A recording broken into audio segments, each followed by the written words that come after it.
Nah, kami mendengar laporan dari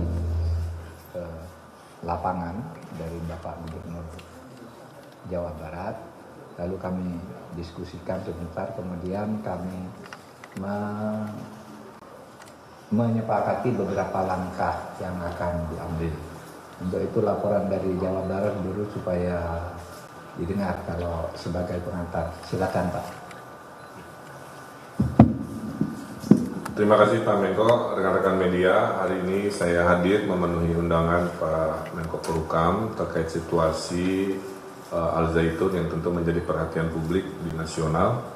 Pada dasarnya kami melaporkan progres dari tim investigasi yang kami bentuk sebagai gubernur yang melakukan investigasi dua arah, melakukan wawancara langsung kepada yang bersangkutan dan tim dari Al Zaitun, dan juga melakukan penggalian data lapangan terkait apa-apa yang menyertai permasalahan ini.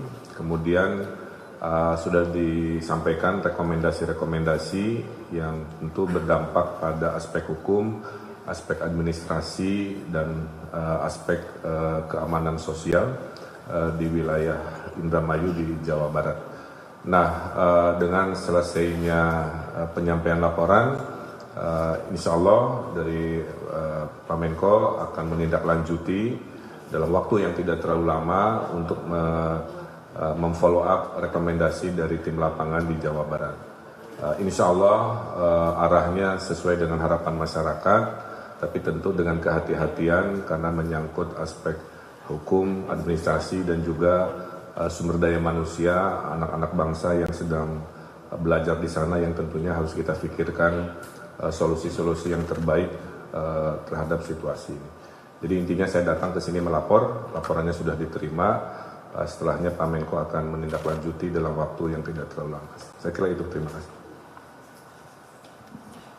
Itulah laporan dari Bapak Ridwan Kamil, Kang Emil, tentang apa yang sudah diinvestigasi, dipelajari dan didalami di lapangan, lalu dilaporkan kepada kami tadi.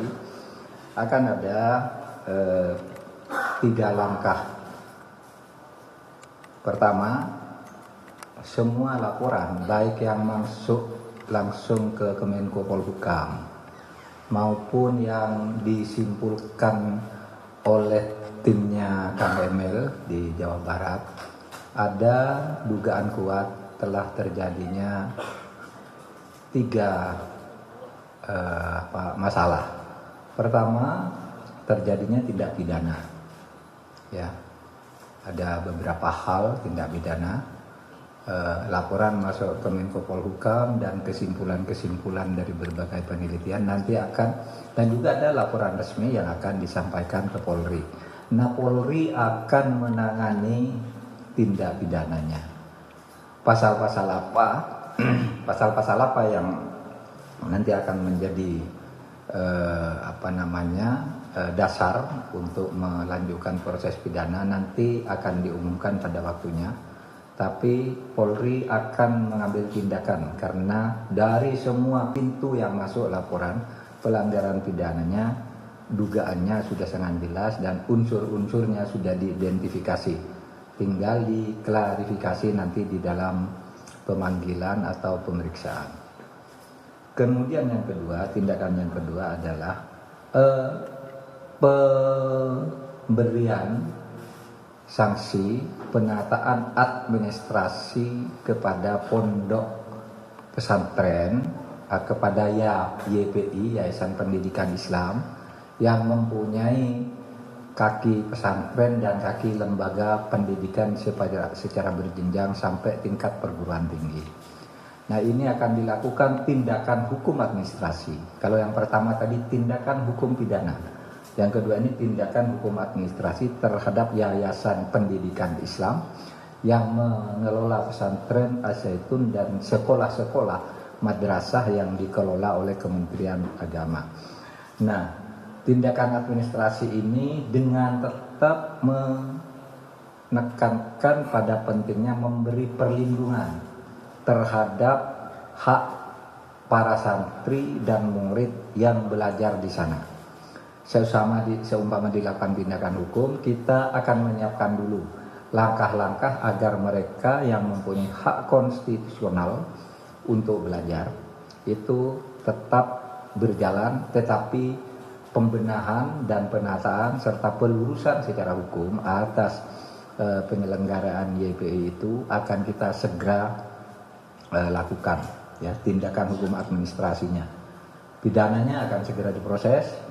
Kemudian tindakan yang ketiga ini menjadi tugas lagi Kang Emil sebagai gubernur sama Kabinda, Polda, Kesbang,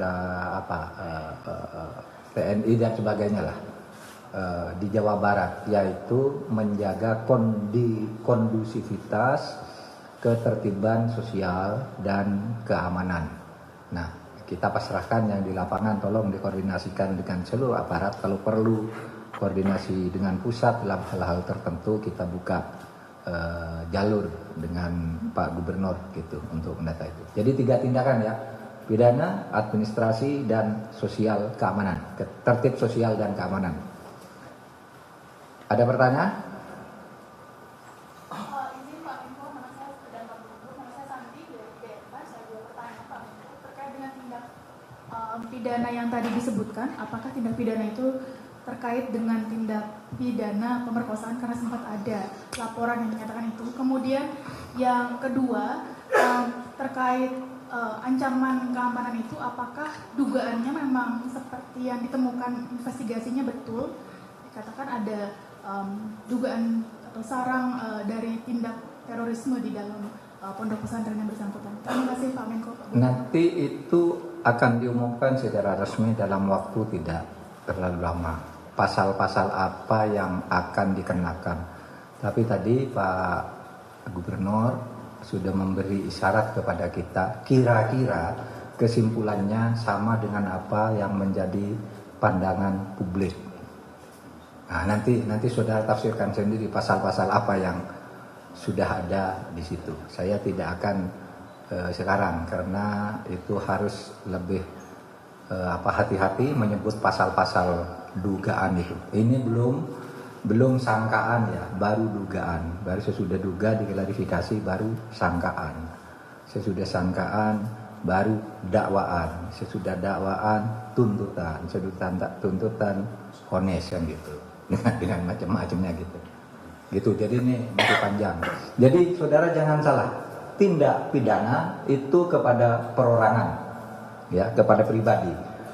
Kemudian tindakan administratifnya akan dilakukan kepada institusi YPI, ya, dengan penekanan menyelamatkan dan melindungi hak-hak belajar para santri dan murid-murid sekolah yang dikelola oleh YPI. Lalu tindakan ketertiban sosial dan keamanan itu di lapangan, Pak Gubernur yang akan mengkoordinir. Jadi kami sudah berbagi tugas nih. Kementerian Agama itu urusan hukum administrasinya dikoordinir oleh Pak Deputi 6. Kemudian masalah hukum itu tadi dari Polri bersama BNPT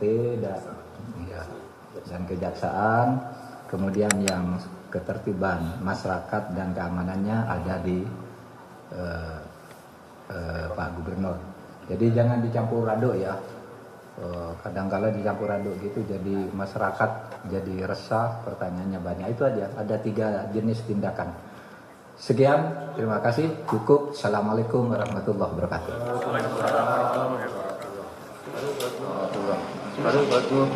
Terima kasih banyak.